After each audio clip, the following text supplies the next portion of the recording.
Well, good evening, everyone. It's good to be here. And thanks go to the Cultural Institute of Swansea University and Matthew and Elaine for arranging these events. My name is Mark Lawson-Jones, and I'm one of the three imposters, a publishing house that was set up in 2012. And we'd become frustrated with the publishing world. We're unable to find books we wanted to read. And when we eventually found them, they were on Abe and way too expensive for us to buy. So we started a not-for-profit publishing company, and that's where the roller coaster ride, the journey began. None of us knew anything about publishing at that time, and some might say we still don't, but it's been a fantastic journey, it really has. We've made partnerships with some excellent writers, and of course, one of those partnerships is with the wonderful Jon Gower, who is here this evening. Jon has over 30 books to his name in Welsh and English, including The Story of Wales, which accompanied the landmark BBC series, An Island Called Smith, which gained the John Morgan Travel Writing Award, and Storïwr, which won the Wales Book of the Year Award. He's a former BBC Radio Wales Arts Programme presenter for First Hand, and he lives in Cardiff with his wife, Sarah, and daughters, Elena and Onwy. His relationship with us, the three imposters, continues with the groundbreaking fifth collection of short fiction, the Murenger and Other Stories. Just before I ask Jon to say a few words, Madeleine Darcy, author of Waiting for the Bullet, says of the book, Jon has unleashed a motley crew of rambunctious characters who experience a variety of unfortunate situations, either due to their own destructive tendencies, to events beyond their control, or to the vagaries of others. These unique stories are a melting pot of wild imagination and inventive language, conjured up with a drop of magic realism, a hint of the surreal, and a soupçon of fable. What a review. So it's my pleasure this evening to introduce to this literary salon, Jon Gower. Good evening, Jon. Evening, Mark. It's good to see you, it really is. I've got one question that's been playing on my mind for some time, and I don't think I've asked you before. The form of the short story has made a real resurgence in recent years, and it can be a powerful form of writing, it really can. In a few thousand words, it can take the reader, but not only the reader, but the writer, literally anywhere. How did your love of the short story begin, really? When I was a teenager, I went through a Dylan Thomas phase of reading the poetry, then reading the prose, then reading biographies about Dylan Thomas. And I suppose that was my first introduction to the short story. And subsequently, I read quite a few men from South Wales. Rhys Davies was a huge influence, Gwyn Thomas, Glyn Jones, who was a friend of mine for a period. They were formative forces. And then I discovered some women short story writers, and things changed and improved. There was Laurie Moore, who, down to every single word earning its weight, delighted me, and Annie Proulx and Alice Munro, proving that the universal is available in the particular when she wrote about a small town Ontario. And subsequently, the thing that's really delighted me is that reading women, Alice Hoffman again on the list, there's a whole bunch of people. Some of the best new voices that I've encountered have actually been students, people who came to Swansea University, became acquainted with the short story, and then ended up writing better short stories than ever I could. People like Jane Fraser and Rebecca John. And it's being able to convey the love of this form, which requires you to be a bit like a poet, concision, things which are euphonious, whatever, is a delight that continues in my life. And I suppose I'm a jack of all trades, master of none. I've written travel, novels, histories, or whatever, but the one I really love, and I hope one that I'm getting slightly better at with every collection, is the short story.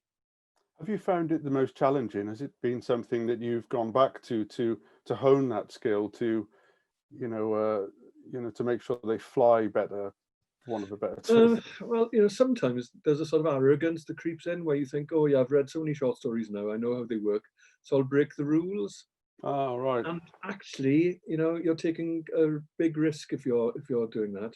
I love the fact that you have to really leap in. You can't hang about.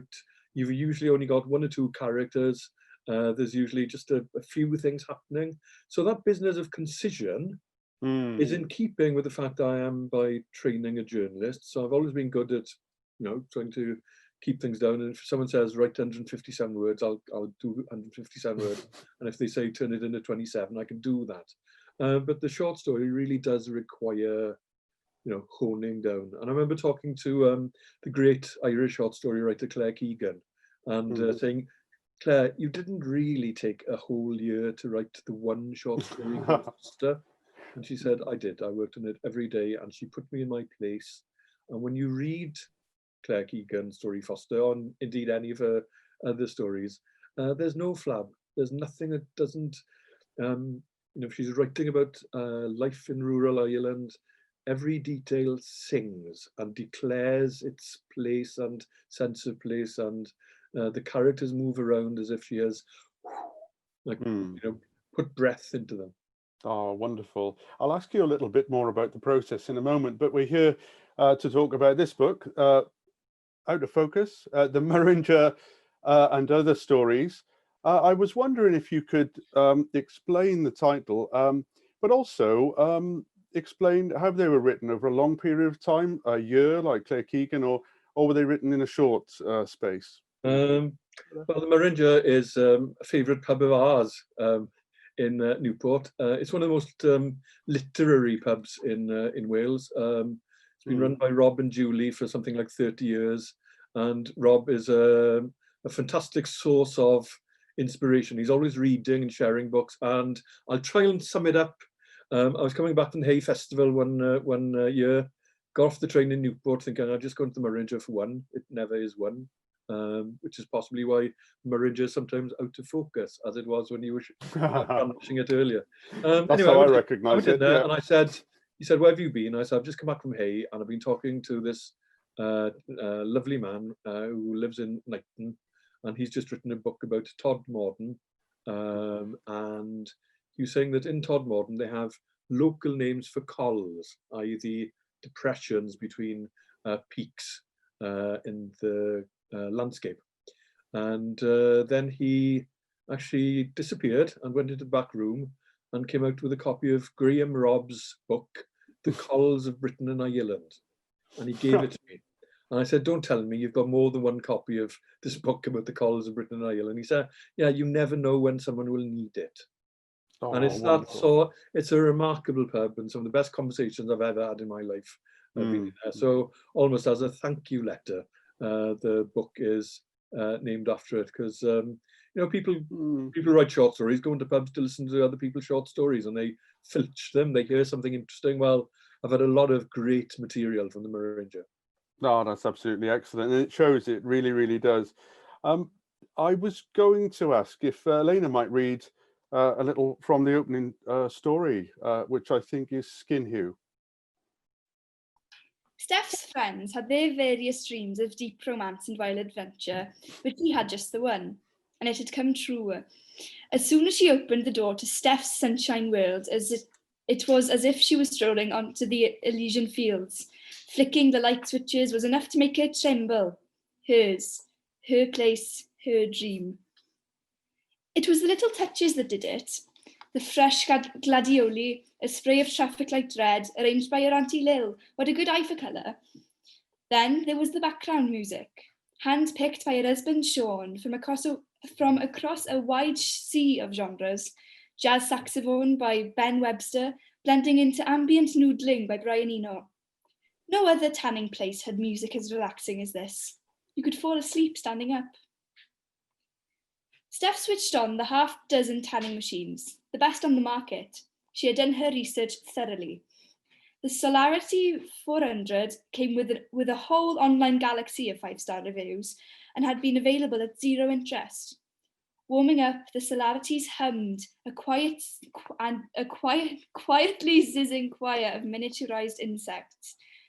Steph switched on the till before stepping through into the small kitchen where Sean had installed a gift of an espresso maker. She loved him with all her heart. One of the most intriguing documents that had accompanied the machines was the colour chart showing the possible tans, described in ridiculous language, like those catalogues of posh paints which listed mole's breath, mizzle, worsted, lamproom grey. The shiny leaflet claimed one could solarize into a range of skin hues and dermal deepening, such as, and here Steph had to laugh, Bermuda blush, Old Church door, and the unequivocal deep teak. There was even one called plywood, which was marketed much like perfume, as its full name was Plywood by Guy Savant. For the woman who wanted her skin to resemble an IKEA kitchen chair, thought Steph. Plywood, for fuck's sake. Oh, absolutely wonderful. Oh, thanks, Elena. Brilliant. There's a real mixture of stories coming from all sorts of different angles. But one of the stories is very personal to you, John, isn't it? I was wondering if you wouldn't mind commenting on that. Yeah, it's a story called Short Stay. I mean, often when I write short stories, they're to entertain. It's a bit like Graham Greene. Graham Greene said that he wrote novels, which were the serious things like The Power and the Glory and so on, The Heart Matter, and then there'd be the entertainments. And I actually think I'm down the entertainment side of things, really. I'm trying to play around with language. I don't think I'm offering any profound psychological truths. My main delight is language itself as a resource, and fashioning it and sculpting and trimming things down and finding new shapes and all the rest of it. But when I was writing about writing this story called Short Stay, it's about two brothers who decide to go on holiday in somewhere dangerous. And that's something that my brother Aline and I used to do. We used to go to countries. We went to pretty much all the Central American countries which were in a state of war during those wars on holiday. It was as if the testosterone charge and stupidity that usually mixes up in young men from Llanelli sort of drove us out to Central America. And he's an extraordinary man. I love my brother passionately. And yet, on occasion, things have happened in his life where he has been challenged or there's been some sort of difficulty. And sometimes you can't do anything about it. There's nothing, in both of these instances, right back in my first collection of short stories, there's a story about my brother and who's facing some difficulties then. And in this new collection, there's the story Short Stay, and my brother was having serious mental health issues. And my reading at the time was reading about the various places where he was being sectioned in Essex, and reading things like the likelihood of access to ligatures. And here was a man who, had tried to end it all, and they were actually talking about how there was still access to things which could allow someone to harm themselves. So I was reading this sort of stuff and getting, concerned and depressed, but this was something I couldn't do anything about. So I wrote this story about two brothers. So basically, my brother and myself going on holiday and decided that they would go to the Golan Heights. Because I thought, let's find somewhere forbidden. That they, that unlike booking a flight to Panama or Nicaragua or whatever, it's not easy to get the Golan Heights. So they'd have to be studiedly determined to get that far. So they're in this contested territory, contested by Israel and Syria, surrounded by barbed wire and all the rest of it. And I thought, oh, what else can they do? Oh, they'll go on a motorbike tour of the Golan Heights. So I put them on motorbikes.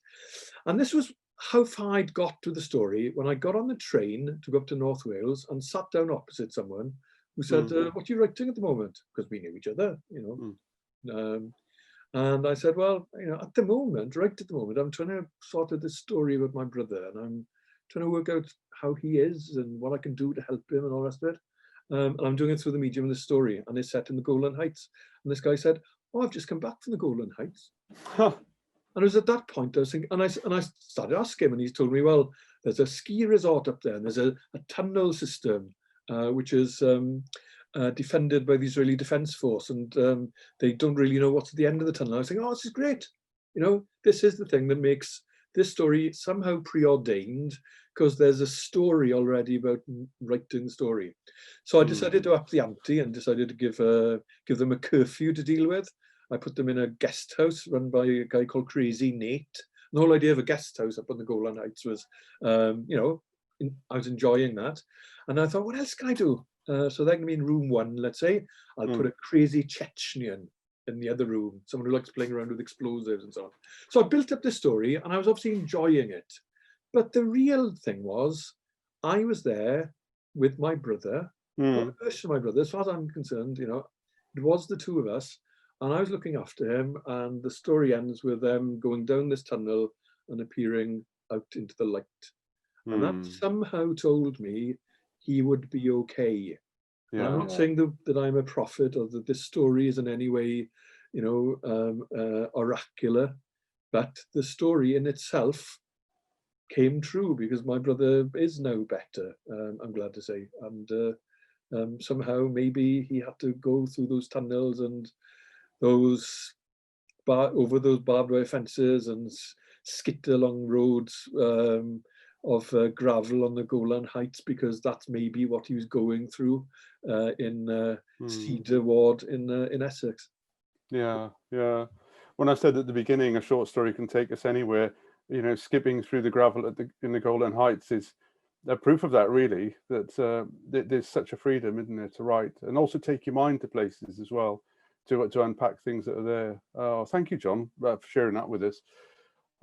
Just to remind everybody that's joined us this evening, if you'd like to ask any questions, on the right-hand side of your browser, there should be a Q&A. And if they come up, we'll pick ones that we should be able to answer. So that's good. From the Golan Heights, really, back to the title story, set in the pub, but it's based on a theatre piece. Would you like to explain that to us?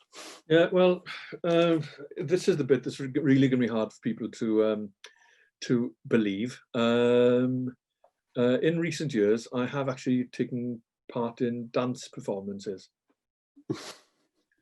And they've been serious dance performances choreographed by a proper choreographer called Caroline Sabin. And as I get older and as my knees get more arthritic, I don't do quite what I used to do. But we did the show in Insole Court, which is an old house not far from the centre of Llandaff City in Cardiff. And we did the show, and I had to create this butler. And he was a spectral butler who would wander the catacombs of the house, pushing a tea trolley. And I somehow became so enamored of him that I couldn't let him go. So when I decided to write a story set in the Murenger, which would have proper characters, Rob and Julie are in the story. Steph, who can often be found at the bar, is Steph, who's at the bar in the Murenger very often. And so I created this butler, and I was thinking, oh, the Murenger, I don't know what's downstairs in the cellars. I don't know whether there's a secret tunnel that snakes out to the River Usk. I don't know, but I can construct it. So then I created this butler and put him into the story. And I'll just give you a little flavour of him. He was a brain precariously perched, his skull a cave to harbour thoughts that clanged emptily, like the old bells of a mountain monastery. He was the hollowness in things. Sometimes he doubted his existence. Rob might one day see the butler and greet him as if he were composed of flesh and blood, and another day walk on by as if he were transparent, or more spectral than he cared to be. He'd go up to him as he was changing a cask of bitter and ask him straight, "Do you know that I am here? And if you do, how do you prove it? You could bite me, touch me, take an inch out of my arm, or just touch me, feel me. Use your touch to confirm that I am here and in this space. Or maybe this beer cellar is Plato's cave and we are just shadow puppets." The butler knew that Rob read a lot and so could help him expand his lexicon. He would ask for words and Rob would give him some. Choice ones, in keeping with the wandering world of the ghostly butter, miscreant, archbishop, nincompoop. But the words were there, and had range and compass, and he could map out his world, this Murenger house, as the upstairs dwellers called it, the topers and imbibers, who would never hear the tiny silver bells down below, ringing to bring Darjeeling to someone in the bowels, or up in the dovecot, where all those pigeons make such a smell, or the room that no one dares go in, rooms beyond rooms beyond rooms.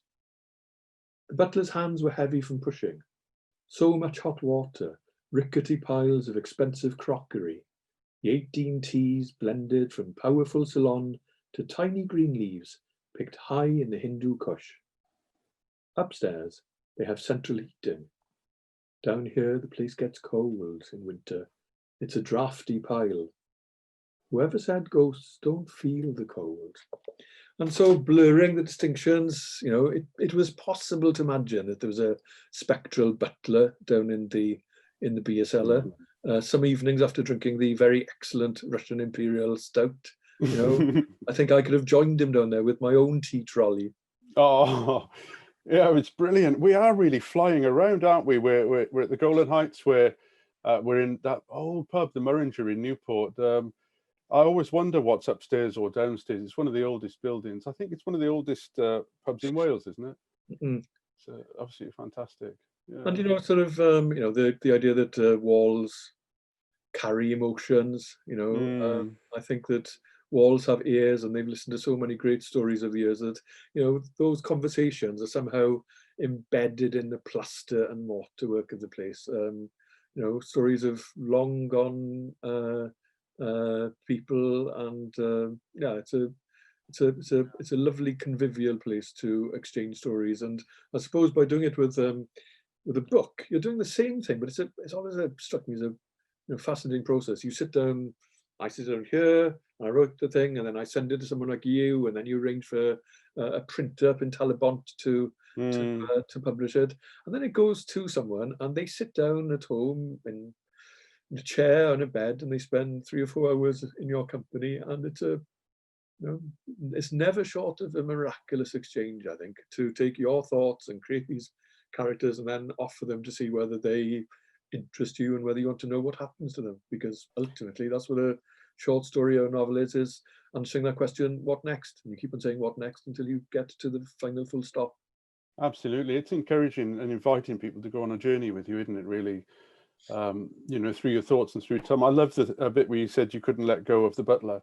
You know, it had to come. And I didn't know you were a dancer, John, either. I've got to I'll see if it's something on YouTube. I can see the evidence of that, perhaps. I don't know. Yeah, there is. I mean, it's strange because I remember doing a show up in the National Writers' Centre in Tynewydd in Llanystumdwy, and my mate said, and then you'll be going down to the garden and doing your dance. So there are 2 problems with this. One is I don't dance, and the second is there's no illumination then. He said, oh, no, that's right. I'll be going down to the bottom of the drive, gunning the car up to about 60 miles an hour. I'll then hit the gravel and do a perfect handbrake turn. Very used to turning cars around. And that will be the headlights, which will light you up, and then you will do your dance, and you'll do it in the moment. And so I did this thing, and it was filmed. There's a camera guy called Pete Telfer up in the one of the upstairs bedrooms. In fact, the bedroom where David Lloyd George passed away. Right. And so this thing happened, and then this choreographer saw it and said she'd never seen anyone quite so in the moment as me doing my dance. And so she offered me this gig. And I was telling my wife in bed, I've just had an email from Caroline Sabin saying, would I like to take part in one of her dance shows? And she said, you make stuff up, but not anything as outrageous as this. That's absolutely amazing. Someone just asked where the book can be purchased. Well, I'm one of the publishers, one of the 3 imposters, and the best place to purchase this book is at our website, 3 impostors. There we go. I'll send that. .co.uk. The spelling of impostors is the old spelling. We republished some of Arthur Machen, the Victorian writer of the weird and the fantastic, and his book, The Three Impostors, I don't know at the end. So it's www.threeimpostors.co.uk, and that's where we took our name and from. it's just come up in the chat room. The link has just come up in the chat room. Fantastic, really, really good. From the Murenger with the rather strong stout, I want you to explain to us why one of the stories is set in leafy Surrey. Very different. Well, sometimes these things have a pragmatic beginning. So my wife comes from Oakland, California. And do you remember those far off days when people used to fly to places? Yeah. So in order to fly home to Oakland, British Airways started to fly from Gatwick. So we would go by train to Reading and then go on the train through all these wooded areas, which is the Surrey Hills, which is an area of outstanding natural beauty. And when I sort of got to Gatwick, or sometime after travelling through on the train, I was thinking, Lord, there seems to be an awful lot of woodland in Surrey, So I looked it up, and about 40% of the landmass of Surrey is still clothed with woodland, which I find quite extraordinary. In Wales used to be 95% covered in woodland, when it was a great wildwood, but that's all been chopped down. So the fact there was so much remnant wildwood in Surrey was interesting to me as a naturalist, and so it is ancient woodland. And then when we got to California, the Santa Ana winds were blowing wildfires through the canyons of southern California, and then in Marin County, Northern California. So it was a time of big wildfires. And for some reason, I just wanted to put the two things together, really. But I think the thing that was really in my head was a thing that happened to me some years ago when I went for some drinks in the Cotswolds with a mate of mine. And we ended up drinking in this US Air base where they had crates of Miller Lite beer. And I can't really remember getting back to the cottage we were staying in that night. It was a big cottage. Anyway, the following day, I went to London. I was given a lift down to Swindon, got to London, and my friend then phoned me up and he said, have you had any problems breathing today or sort of anything like that? And I said, well, curiously, I've been blowing these dark smuts out of my nose. But as it happened, I'd been filming in Port Talbot Steelworks the day before in the coking. So I presumed, well, that's what it is. It's just that. And then he said, last night we had a few drinks, didn't we? I said, yeah, we did have a few drinks. He said, did you know that the cottage caught fire? And that they got the fire brigade out and actually put the fire out while we slept through it.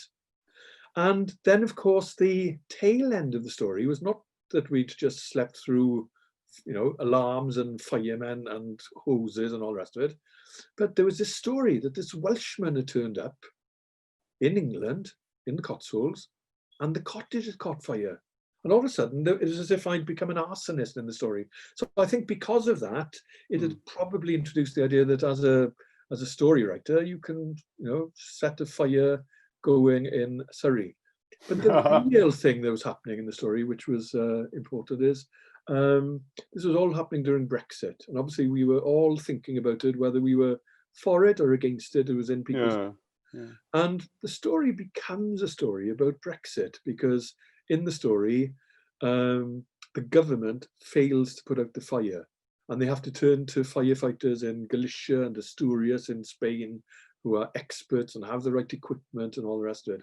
So it becomes it's not an attempt by me to pillory the UK government, but there is a female prime minister and whatever. And I suppose it was one way of my giving vent or expression to, how being interdependent with countries is often to your country's benefit.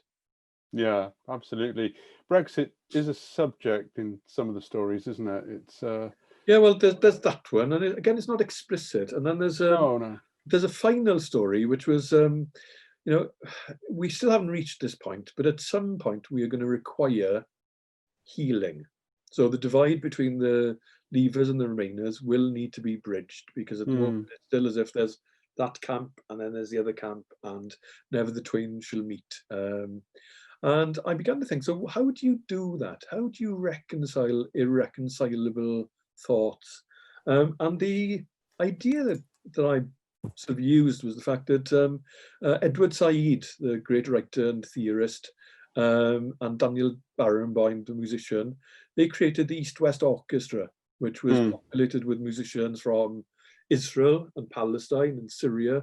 And all these young people ended up working as a team, because orchestras are teams, and they would produce and make, beautiful music, but they would also make the very special music, which is that of friendship. And it seemed to me that that was one thing that might actually get us through this. That you might need something as artificial as that. And it also allowed you to have within the story, a grand finale, a piece of music at the end. And I decided to invite other healing musicians into the story. So if you remember the attack, the mortar bomb attack in Sarajevo, where they shelled some people standing in a bread queue, and then a cellist came and he mourned their deaths, or whatever, and the most sonorous, plangent cello music. Well, he joined the orchestra, whatever, and it was just my hope, really, that there is some sort of reconciliation. But that's not the story. Has to do something else. It has to also engage and make the reader interested in all the other stuff. They don't want to hear people sermonizing. So hopefully, I've managed to bury that bit within the mechanism of hopefully an engaging story. Yeah, but it's so important with all the other things that have happened as well, that the sense of interdependence and belonging, across nations is really important for us, and that needs to be heard not just through Brexit, but this crisis we're in. I've just seen on the chat room from Margaret Hannigan Pop, who is one of our students of your, and it pleases me to say that Margaret started to write not just in English but in Welsh, because she was learning Welsh. She says, llongyfarchiadau, proving that Welsh is coming along well. How does the sense of place inspire, instigate, inform your stories, especially in the sense of Wales and Cymru? And I'm just going to sort of say that I am a professional Welshman. Everything I ever write, think about is about Wales, and Wales has sustained me. And I'm 61 in a couple of weeks, and in all of my decades of being privileged enough to walk around Wales, drive around Wales, read about Wales or whatever, you think you're going to be able to understand this country. There have been times in my life when I could name you all the members of parliament and tell you where the meadow pipit's nest and bits about its history, and then you turn around a corner and there's still something surprising to discover.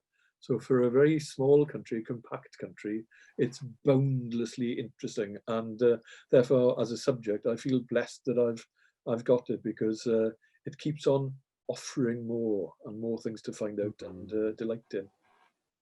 Excellent, really, really good. You mentioned about being a professional Welshman. It brings me sort of to Newport, really. That place in between, almost.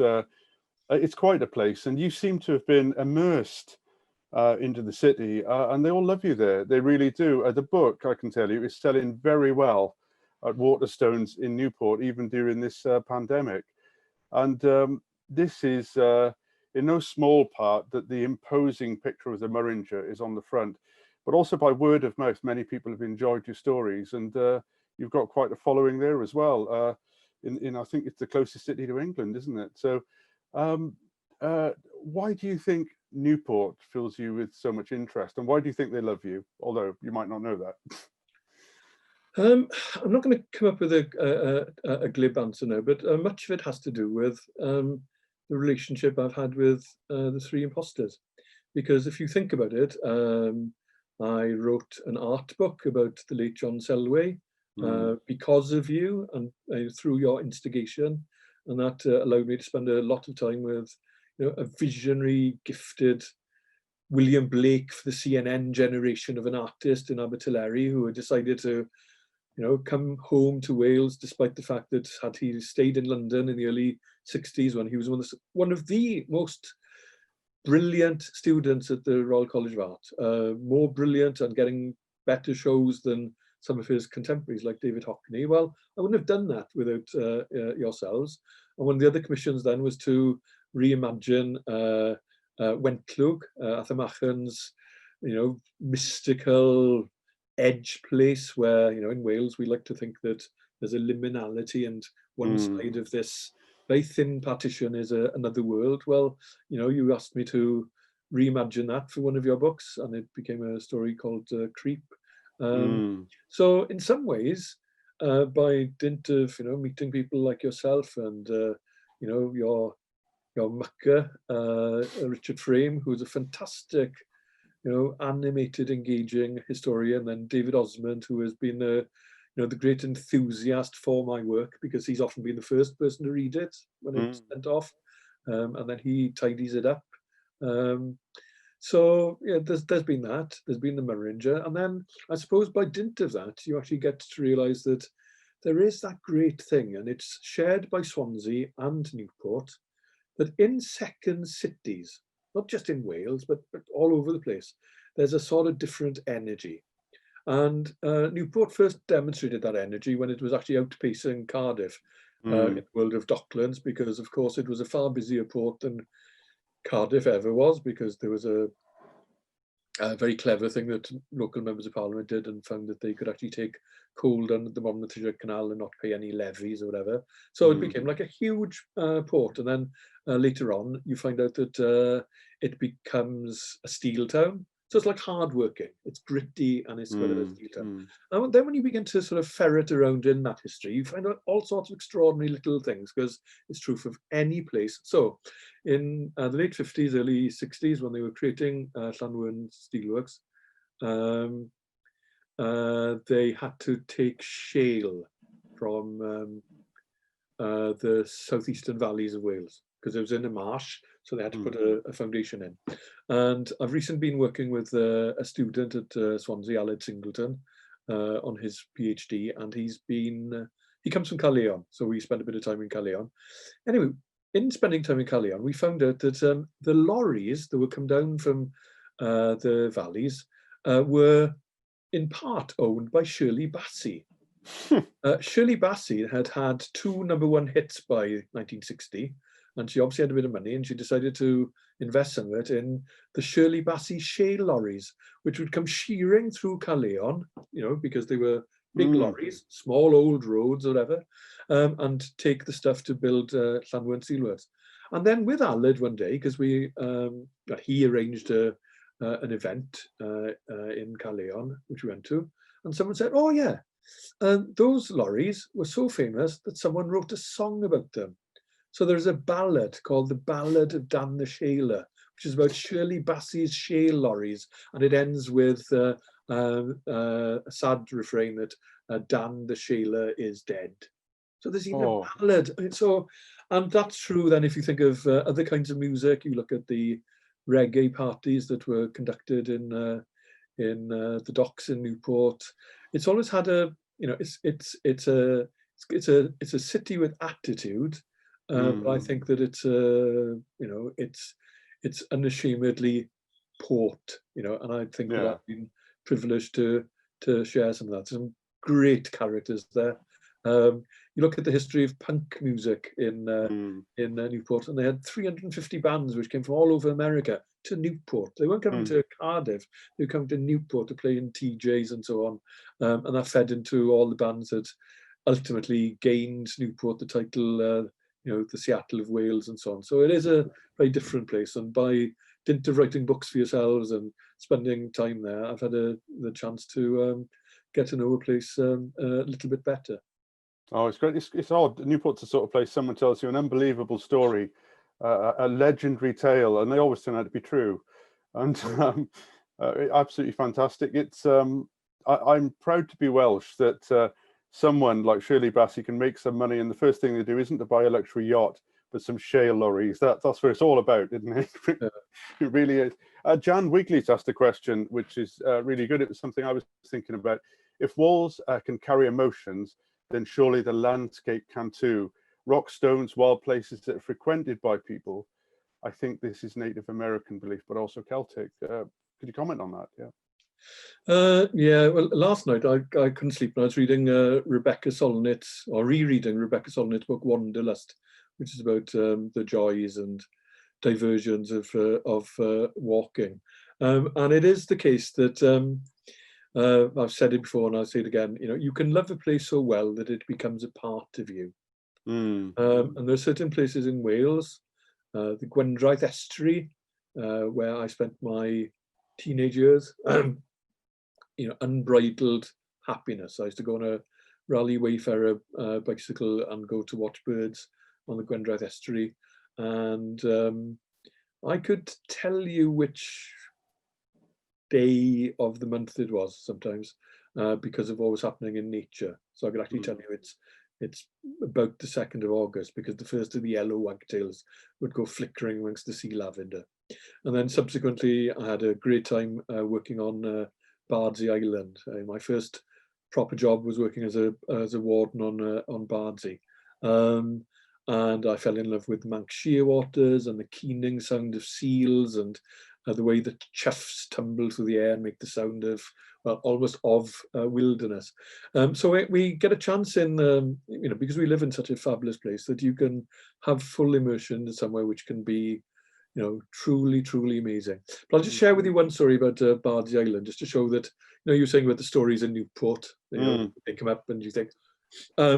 So I was working there in 1976. You may remember it was a very hot summer, a desiccated summer. And on the island at the time, there was a nun living. And she was tasked with the job of keeping the holy wells of Bardsey open. So she lived on the island expressly to keep the wells clean and functioning. And obviously in that summer, it was very hard for her because it was so hot. And she had this World War I trenching tool, and you'd see her sort of digging away to make sure that the springs still sprung, as it were. So anyway, we were walking down the A1, as they call the main road that goes from the old monastery at the northern end down towards the lighthouse at the southern end.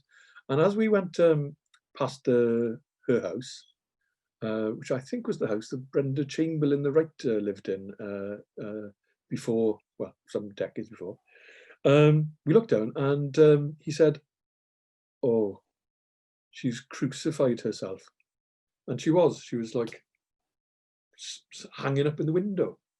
So he said, "I'll go down to the lighthouse and phone the mainland and get some help, and you go and sort it out." And I was, 16 at the time? Oh, no. So I ran down to the house, not knowing what on earth I was meant to do. So I sort of shoulder barged the door open, and there was Sister Helen Mary with no clothes on, having a bath in a tin bath, and she'd put her habit up in the window to dry. And when you get excellent naked nun stories like that being offered to you, even in a remote island, this is the Wales of generosity that keeps on giving stories, really. Yeah, the stories just come to you, John. Yeah. Write me, they say. Yeah, especially when there's nuns involved. So it's, you mentioned some birds. Birds are regularly in your stories. Could you explain about that? Yeah, it's one of my default positions, really. If I go through this story now, there's a story about George Steller, the German naturalist who gave his name to a lot of birds, Steller's jays and Steller's eider and sea lions and all the rest of it. I spent 5 years working for the RSPB, sharing a house with Yola Williams, who was a great field naturalist and introduced me to all the skills and knowledge that he has. And it was a really exciting time, during the time when I was working for the RSPB, we had the Gurkhas and the SAS guarding kites and so on. And so that leaves an impression. You keep on wanting to write about it. And so, that's what you do. And I think that Elena's got, if Elena's still there, Elena, you've got another little part of a story, which is called Oology. Which one's this now? 75, page 75. Okay. No accents needed for this one. Oh, no. Okay. Suddenly, something came out of the land, some cool shiver of spring. It might have been that May breath, that long exhalation of balmier wind coming up the river valleys, the Tay, the Ness, the Findhorn, the one that makes the alder leaves shake. Midges like drifts of pollen, fidgeting in huge droves, swarming in Brownian motion. Darts of trout in pebbly shallows. a kingfisher and loosing an azure arrow, this a time of brightening light that encourages bud and blossom and dials birdsong up to the fullest trill. Naomi felt the new warmth through her many layers of clothing, even as she vowed that this would be her last year of fieldwork. Bloody midges. She was getting too old for this. She needed to settle down, have children, be able to access a hot shower 24/7. She certainly did not want to spend her time in caravans drinking tea with nature nuts. That was her name for recently graduated conservationists willing to endure drilling cold, beating rain, and battering weather, all in the vainglorious belief that through their efforts they could save the planet. They were usually in their 20s, and she was now a good decade ahead. She should have children. They still were. But then the sun set down streamers of light through the tree canopy, and the temperature increased again, albeit slightly, just a small calibration, but sufficient to change her mood. She had plenty to do anyway. She had to check the nests for starters. There were 4 mist nets set up in 2 long glades, set there to catch small birds for ringing. If she was lucky, they'd be crested tits, the sole reason she got paid for the work, but usually it would be anything but. There might be blue tits, blackbirds, and on one red-letter day, a male sparrowhawk wrapped up in the nets. It fixed her with a gimlet eye and drew blood when she took it out of the pouch of netting. Its eyes were remarkable, a bright traffic light yellow. Thank you, Elena. Diolch. Oh, cheers, Elena. That's absolutely wonderful, beautiful. Well, it's been a great evening, John. I just wanted to thank Matthew and Elaine for arranging this, Elena for reading, but for you, as us 3 imposters, publishers, we didn't know where we were going when we started, and to be entrusted with your work has been a really, really important thing. And I wanted to thank you publicly for that you as a writer have brought your work to us, and we hope we've done the right thing with it. And yeah, and you're happy with the results. Well, we certainly are. Beautiful stories, the Murenger and Other Stories. Do have a look, it's on the website. Anything you'd like to say to finish, John? I think we've got time probably for 1 or 2 questions, if anyone has got some burning questions to ask. I'll wait and see. There's always a Trappist silence when you encourage people to ask questions. But anyway, while we're waiting for any questions, the next Literary Salon is on Wednesday the 9th of December, as you can see, and Laura Callis will be in conversation with Liz Herbert McAvoy on the subject of her new book, which is about Marjorie Kemp's spiritual medicine. So this is what, the 4th Literary Salon now. We edge towards Christmas. They're all ideas for Christmas presents, I suppose. Yeah. Thanks to all of you for joining us this evening.